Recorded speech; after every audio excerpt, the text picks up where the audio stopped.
హోలీని బూడిదతో జరుపుకునే ప్రాంతం ఏదో తెలుసా? అసలు స్టోరీయే ఇది. మన దేశంలో కుల మత భేదం లేకుండా అందరూ ఆనందంగా జరుపుకునే పండుగల్లో హోలీ కూడా ఒకటి. హోలీ అంటే అందరికీ సరదా. హోలీ పండుగకు చాలా ప్రత్యేకత ఉంది. ప్రతి ఏడాదిలాగే ఈ ఏడాది కూడా మార్చి 25న హోలీ పండుగ వచ్చింది. ఊరు వాడలో హోలీ సంబరాల కోసం సిద్ధమవుతున్నారు. హోలీని రకరకాల రంగులతో జరుపుకోవడం అందరూ చూసే ఉంటారు. కానీ బూడిదతో జరుపుకుంటారని ఎప్పుడైనా విన్నారా? అవును, మీరు విన్నది అక్షరాల నిజం. ఆ ప్రాంతం గురించి అందరికీ తెలిసే ఉంటుంది. ఎందుకు బూడిదతో హోలీ జరుపుకుంటారో ఒక్కసారి తెలుసుకుందాం.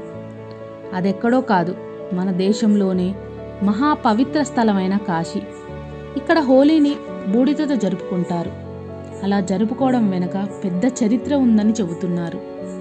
శివపార్వతులు తమ పెళ్లి తర్వాత హోలీని బూడిదతో జరుపుకున్నారట. ఇక అప్పటి నుంచి ప్రాంతంలో హోలీ వచ్చిందంటే బూడిదతో జరుపుకుంటారు.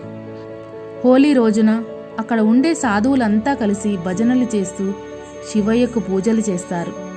ఆ తర్వాత అక్కడ ఉండే చితిభస్వంతో హోలీని జరుపుకుంటారు.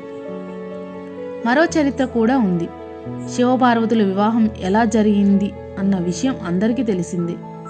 వీరి వివాహానికి దేవతలు రాక్షసులతో సహా సమస్త ప్రాణులను ఆహ్వానించారు. ఆ తర్వాత హోలీని జరుపుకోవాలని కాశీలోని వారంతా కోరగా శివయ్య వారితో హోలీని జరుపుకున్నారని చరిత్ర చెబుతుంది. అంతేకాదు, చనిపోయిన తర్వాత అందరూ కాటికే చేరాలి. అందుకే ముందే ఆ పండుగను జరుపుకుంటారు. దాన్ని మసానీ హోలీ అని పిలుస్తారు.